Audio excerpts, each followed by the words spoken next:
guys, and welcome back to my channel. I'm Moriarty, this is Unabridged, and today I'm going to talk about the books I picked up in March. So I picked up 6 books in the month of March. I'm just going to go through them with you. So welcome to my book haul. The first one I picked up, I was very excited about. I got this at Goodwill for $1.50, and it is The Case of the Negligent Nymph by Earl Stanley Gardner. And just in case that name kind of sounds familiar to you, but you can't place it, he pens the Perry Mason series. So this is an original Perry Mason story from 1949.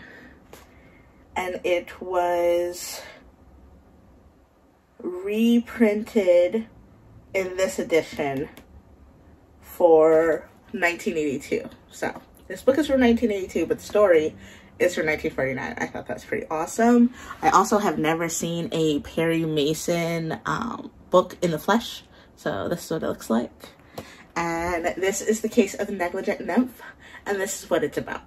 So while Perry Mason is enjoying a moonlit canoe ride, he admires a naked bathing beauty. Little does he know he'll soon be rescuing her, and that the next day he'll have to clear her of a jewelry theft charge. But then suddenly she's charged again, this time with murder. It takes all of Perry's wiles, Della's insights, and Paul Drake's deft detecting to solve the case of the negligent nymph. I'm so excited. It's pretty small print. It looks to be about 215 pages, so a decent paperback read. The next book I picked up is the Montague twins, The Devil's Music, by Nathan Page and Drew Shannon. I have talked about this book quite a few times on the channel already, so if you haven't watched those videos, watch them here.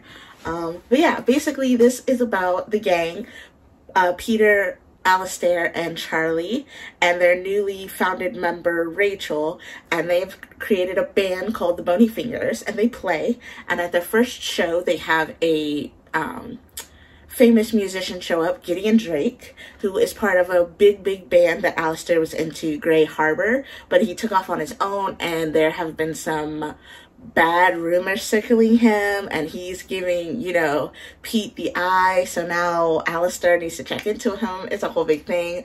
The art is amazing, like so good. So if you haven't read it already, check it out. I give it 5 stars. But yeah, that's what it's about, and it's super good, and they've got a mystery to solve. The next book I picked up was from Goodwill.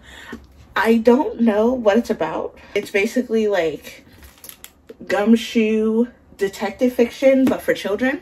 It's called Sneaking Suspicions by Carolyn Coleman, and the front cover states that Ivy and her brother Ray are out of school and their parents Carol and Dan are out of jail. It's high time for a Fitz family vacation.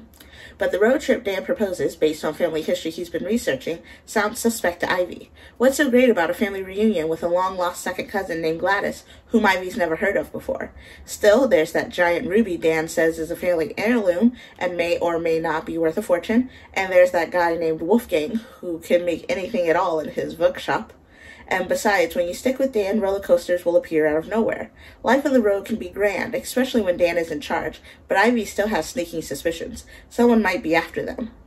What's Dan really up to? How can you know for sure what's real and what's fake anyway? Sometimes it takes a lagoon full of alligators to get to the bottom of things. So, excited about this. This looks to be about middle grade, and it's decently hefty, pulling in at 245 pages, but it does have some illustrations in it, so, you know, middle grade probably. The next books I got were comic books. I picked these up from Queen City Comics, one of my favorite comic book shops, and now I can show them to you. So these are Silk issues 1 and 2. These are Silk variant issues 1 and 2, so these are variant covers. I've read this one. I have not read this one yet, but look at this cover, y'all. Like, why is she so cute? I'm so excited. So excited. So I don't know what this one's about, but I have read this, and this is about Silk starting her job as a journalist at Threats and Menaces, and she goes viral thanks to an influencer, and while she's determining whether or not she needs to start taking silk footage for the website, the influencer that made her go viral breaks into a museum and releases an evil spirit, an evil entity.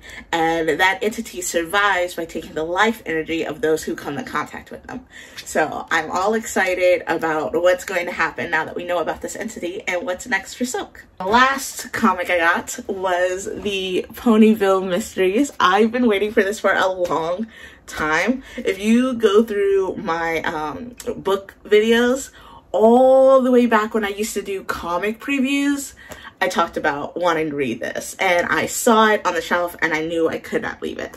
So this follows the Cutie Mark Crusaders as they solve mysteries around Equestria? Yeah, so they're in Equestria, but I think the city's called like Ponyville. So they're going around solving mysteries in Ponyville. It's super cute. Yeah. Originally published as My Little Pony, Ponyville Mysteries, issues 1 through 5. So this collects 1 through 5. The art is adorable. Like, look at them in their bowling outfits. I'm so excited to read the mysteries that are in here. I am 2 issues in. I think I'm on the 2nd issue of the book so far. So, not quite halfway, but close. And yeah, so that's what I picked up in the month of March. I got 6 books, 3 books, 1 graphic novel, and 2 comic books. And what did you guys pick up in March? What are you guys reading? And let me know in the comments down below. Thanks so much for listening to me ramble about books, as always. I'm Moriarty. This is Unabridged, and I'll see you next time. Peace out.